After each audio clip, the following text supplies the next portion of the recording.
صدر Donald Trump کی جانب سے خود ان کے اپنے الفاظ میں ڈرامائی تبدیلیوں پر مشتمل نئی افغان حکمت عملی متعارف کروائے جانے کے 1 سال بعد بھی لگتا ہے کہ کوئی بڑی تبدیلی نہیں آئی۔ طالبان اب بھی افغانستان کے اہم شہروں پر بڑے پیمانے پر حملے کرنے کے ساتھ ان کے کچھ حصوں کو کنٹرول بھی کر رہے ہیں۔ اس ماہ غزنی پر ہونے والا حملہ اس کی ایک مثال ہے۔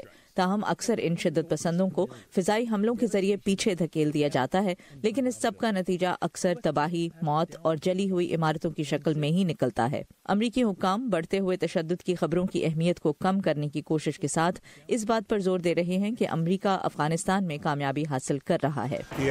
دشمن کے غزنی پر حملے کے 6 مقاصد تھے، لیکن وہ ایک بھی علاقے پر قبضہ کرنے میں ناکام رہے۔ اصولی طور پر یہ ایک ایسی کارروائی تھی جس کے ذریعے وہ میڈیا کی توجہ حاصل کرنا چاہتے تھے، اور وہ اس میں کامیاب ہوئے ہیں۔ لیکن امریکی فوج کے خود اپنے اعداد و شمار زیادہ حوصلہ افزا نہیں ہیں۔ مئی 2017 میں طالبان کو 16% افغان علاقوں کا کنٹرول حاصل تھا، جو 1 سال میں بڑھ کر 19% ہو گیا ہے۔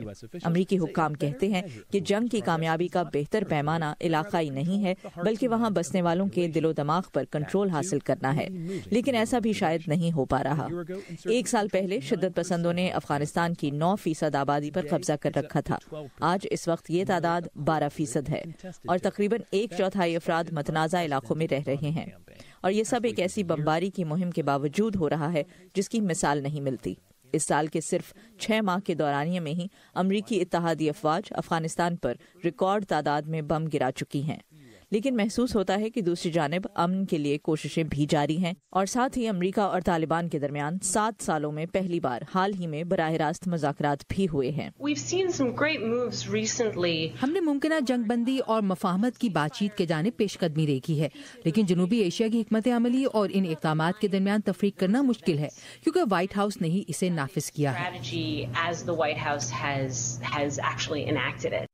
لیکن اہم سوال یہ ہے کہ اگر صدر ٹرمپ کے صبر کا پیمانہ لبریز ہو گیا تو اگلا قدم کیا ہوگا؟